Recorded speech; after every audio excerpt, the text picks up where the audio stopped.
Today, I bring you a bouncy conversation with Sarah Peck. Let me tell you a little about her. It's not an overstatement to say we're sisters. Sarah is founder and CEO of Startup Parent, a company that challenges the status quo of work and parenting.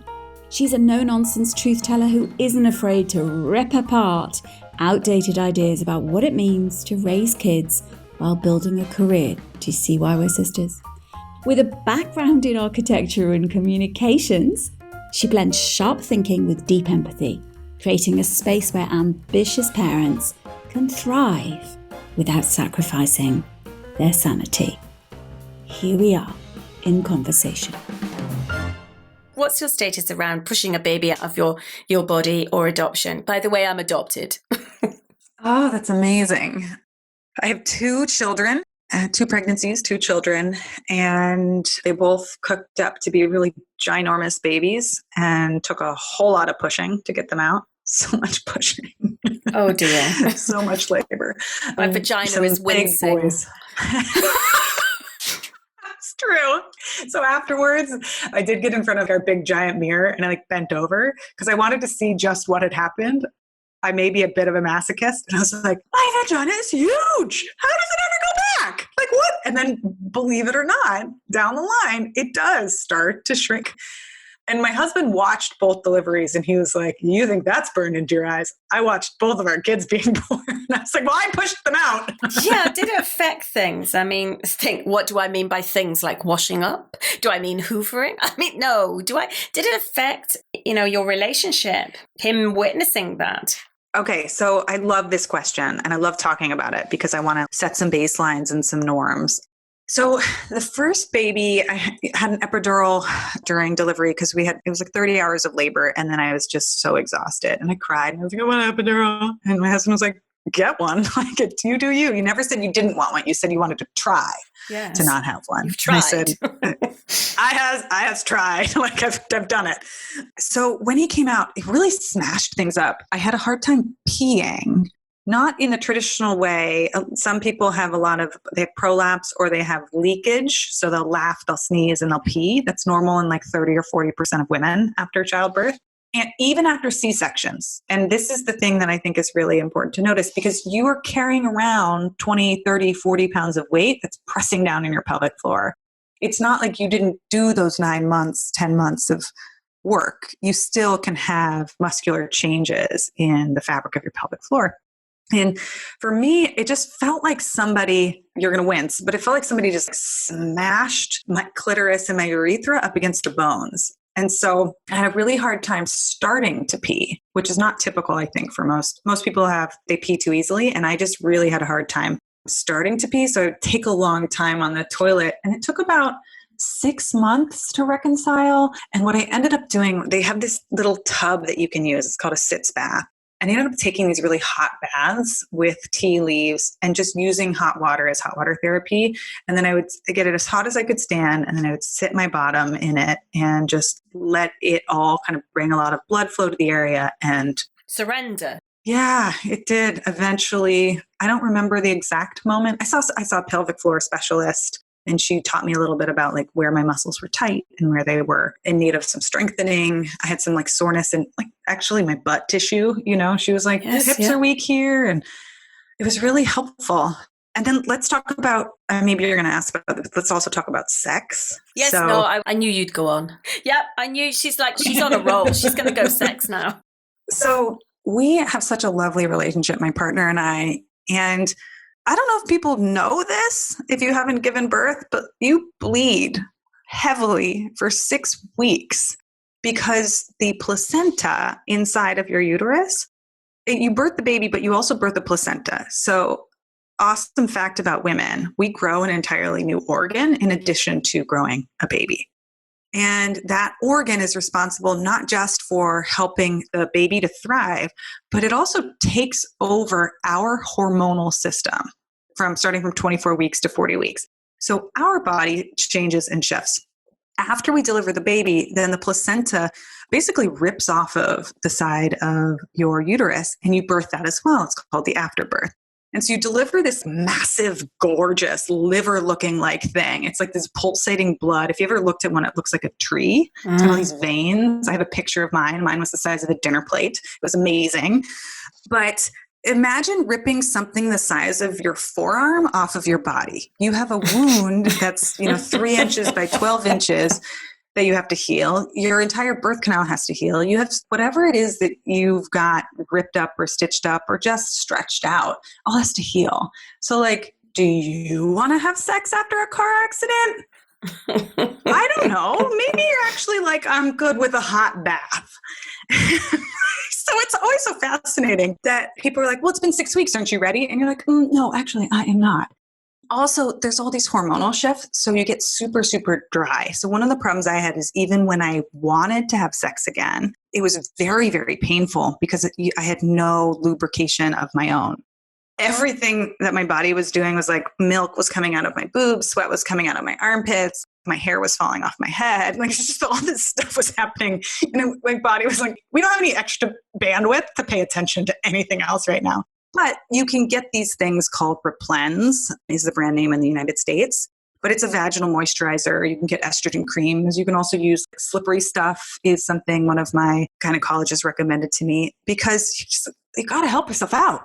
Like if it's not feeling good, that's not okay. Or it doesn't have to be okay. When I finally was ready, I got some slippery stuff and some vaginal moisturizers and used those. And then the real turning point for me came when my kiddo was 9 months old. And I had a little bit of a relief from breastfeeding because they were eating other food again. I was sleeping a little bit better.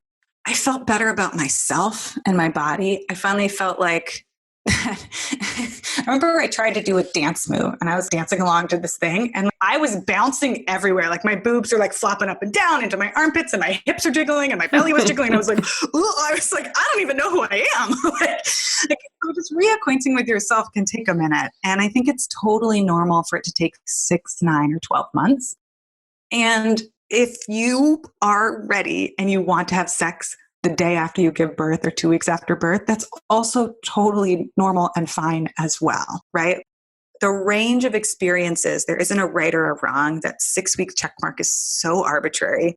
For some people, it might be 2 weeks and you're like, I need sex. And for some people, it might be like, took me a year, took me 2 years, and then I was really back in it.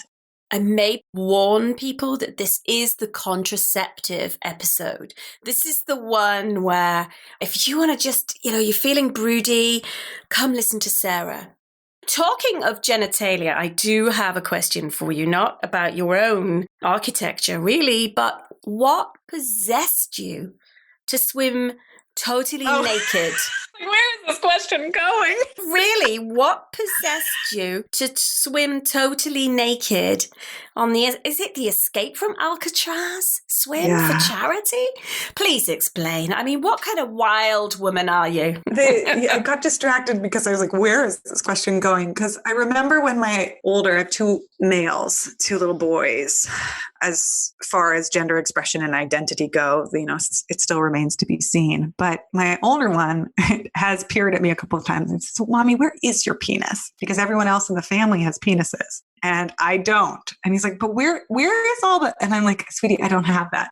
Mama has a vulva. Mama has ovaries. Mama, and you just hear this little kid being like, ovaries.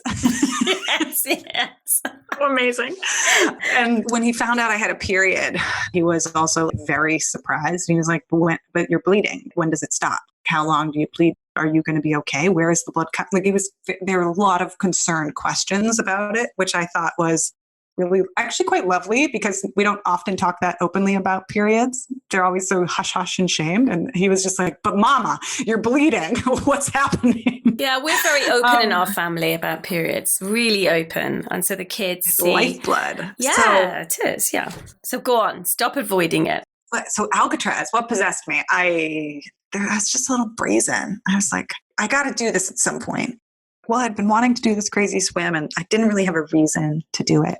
So I told all my friends and extended network, I said, hey, I will do this ridiculous thing. I will swim naked from Alcatraz to San Francisco. It's a 1.5 mile swim. So it takes, 45 minutes to an hour, depending on the tides. It's pretty cold.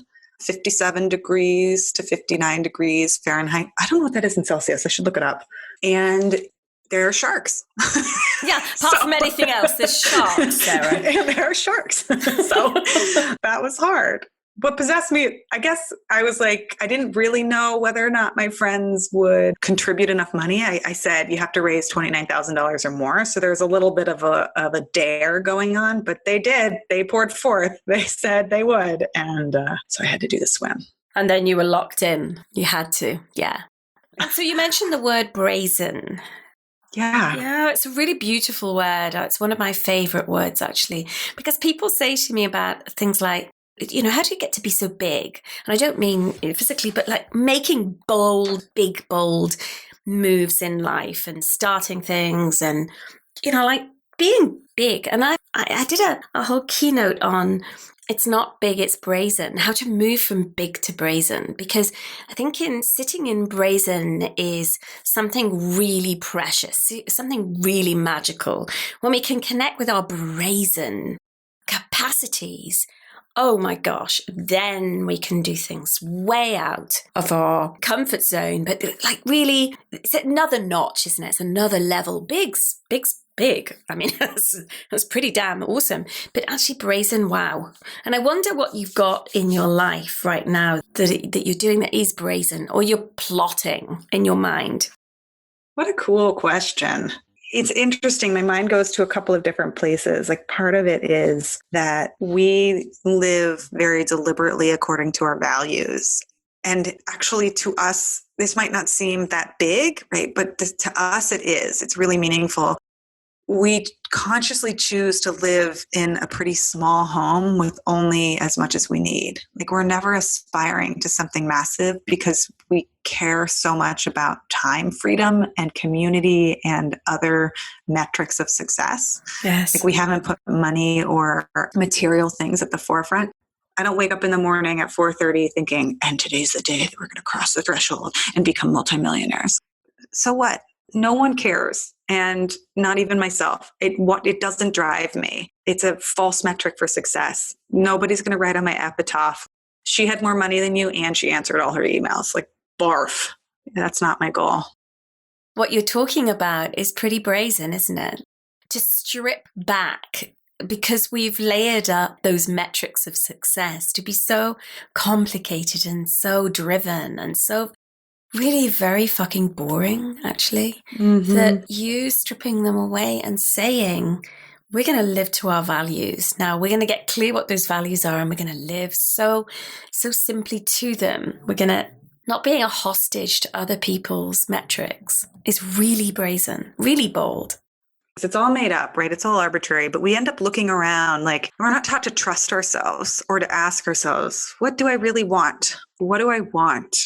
And I think, you ask that question and people will laughingly say things like, oh, I just want to get to sleep. That's it. That's what you want. The thing is that sometimes we know so clearly, I don't want to be so busy, or I just want to breathe. I just want to relax. That is your North Star. That is your North Star, that your body is telling you that something about the world and the way it's set up for you is not working. Oh, absolutely. Sarah, this has been a magical conversation. I've loved it. Thank you for having me and for asking me so many great questions. I loved it. Thanks for having me. That's it for today, listeners. If you're not already subscribed to the Parents Who Think Substack, put the words Parents Who Think Substack into a search engine and come on over. Love to get to know you over there. In the meantime, keep thinking and loving. Take care, everyone.